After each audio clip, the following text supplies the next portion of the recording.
Well, good afternoon and welcome to another tip from the garden, although today we've come indoors.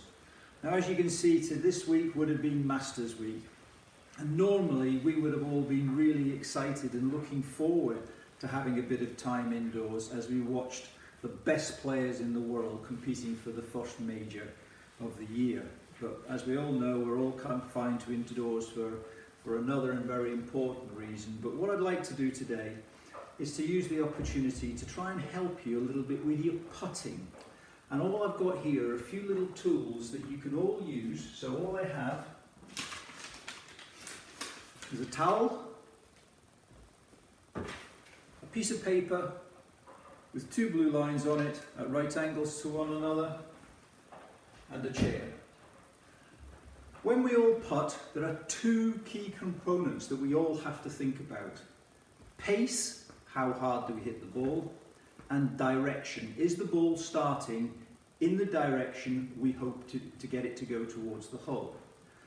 If we look at those two components individually, over a longer putt, pace is probably the most important. Certainly very much at somewhere like Hoylake, where there isn't massive falls and breaks. Probably a little bit different if we were playing at Augusta, but at Hoylake, pace is the vital component.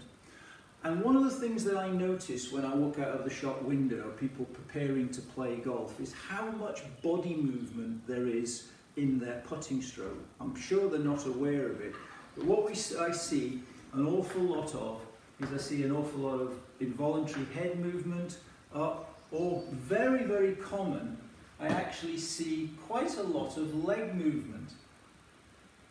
And when you actually have this leg movement, what you're actually doing is you're adding leverage to your stroke, and it makes it very difficult for you to control the distance that you're hitting the ball. Also, the more movement there is in the body, the harder it is to centre the strike on the putter face.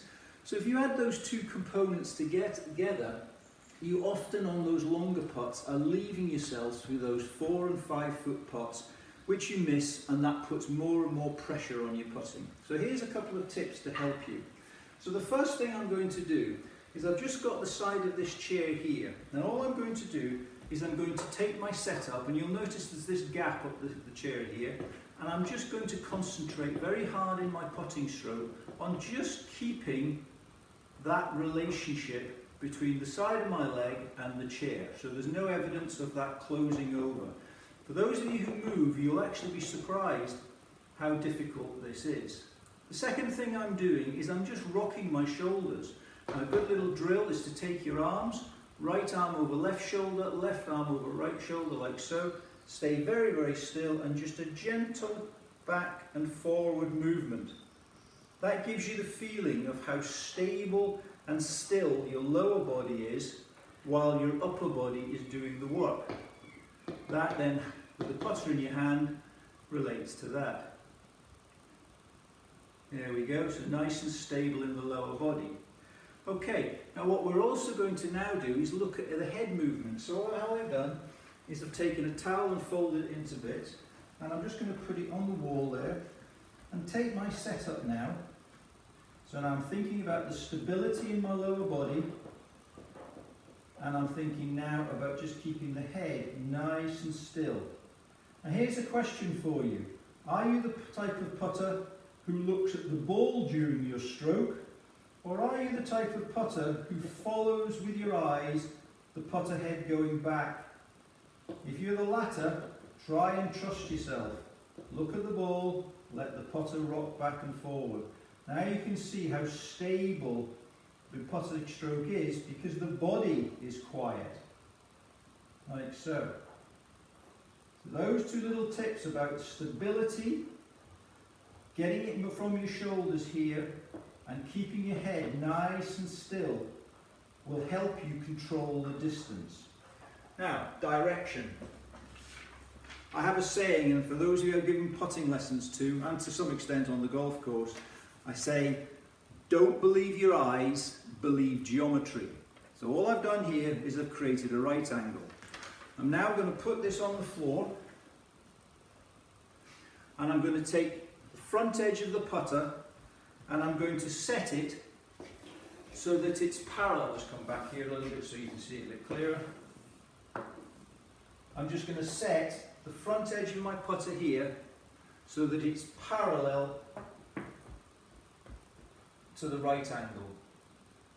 All you're now doing is training your eyes to look at a right angle. It may be you do it perfectly already, but you'll be amazed how many people think the putter head is pointing at the hole, but actually it's left or right. So now's a good time to reprogram your eyes to get the putter face straight at the hole. And when you put all those together, we can take our Master's Cup